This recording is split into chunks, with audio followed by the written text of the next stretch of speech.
ഇസ്ലാം. ഇനി നമുക്ക് ജീവിതത്തിൻ്റെ ആ മൗലിക പ്രശ്നങ്ങളെക്കുറിച്ച് അഭിപ്രായം രൂപീകരിക്കുന്നതിന് നിദാനമായ മൂന്നാമത്തെയും അവസാനത്തേതുമായ മാർഗത്തെപ്പറ്റി ചിന്തിക്കാം. പ്രവാചകവര്യന്മാർ നിർദ്ദേശിച്ചു തന്ന പരിഹാരം അംഗീകരിക്കുക എന്നതാണ് ആ മാർഗം.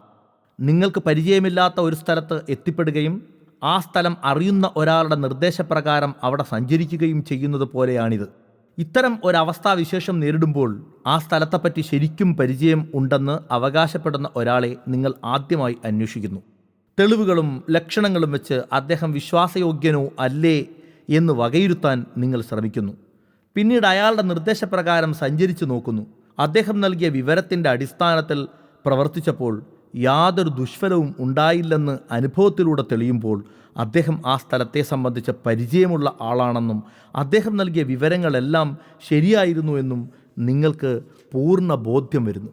ഇതൊരു ശാസ്ത്രീയ മാർഗമത്രേ. മറ്റൊരു ജ്ഞാനമാർഗം സാധ്യം അല്ലെങ്കിൽ അഭിപ്രായ രൂപീകരണത്തിന് ഈയൊരു മാർഗം മാത്രമേ ശരിയായിരിക്കുകയുള്ളൂ.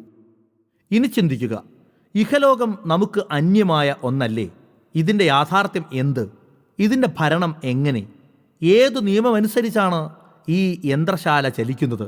ഇതിൽ നമുക്ക് എന്തു നിലപാടാണുള്ളത്? ഇവിടെ നമുക്ക് ഉചിതമായ നയമെന്ത് എന്നീ വിഷയങ്ങളൊന്നും നമുക്കറിഞ്ഞുകൂടാ.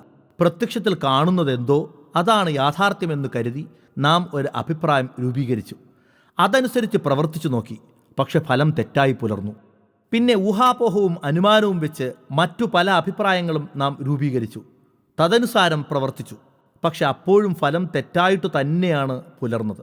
ഇനി അവസാനത്തെ പോംവഴി പ്രവാചകന്മാരിലേക്ക് മടങ്ങുക മാത്രമാണ്. യാഥാർത്ഥ്യം അറിയാവുന്നവരാണ് തങ്ങളെന്നും അവർ അവകാശപ്പെടുന്നു.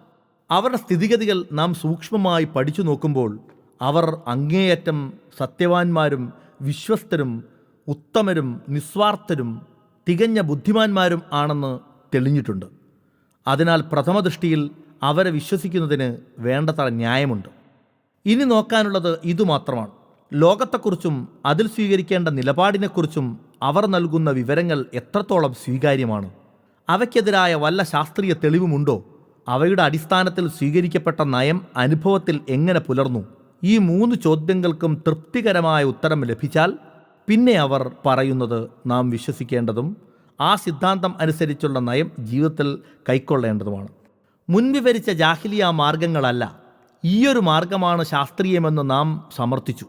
മനുഷ്യൻ ഈ ജ്ഞാനത്തിൻ്റെ മുമ്പിൽ കീഴടങ്ങുകയും അഹന്തയും അഹംബുദ്ധിയും കൈയൊഴിച്ച് ഈ ജ്ഞാനമാർഗത്തെ അവലംബിക്കുകയും ഇത് നിർണയിച്ചു തരുന്ന പരിധികളിൽ തൻ്റെ നയത്തെ രൂപപ്പെടുത്തുകയും ചെയ്യുന്നു എങ്കിൽ അതിൻ്റെ പേരാണ് ഇസ്ലാമിക മാർഗം.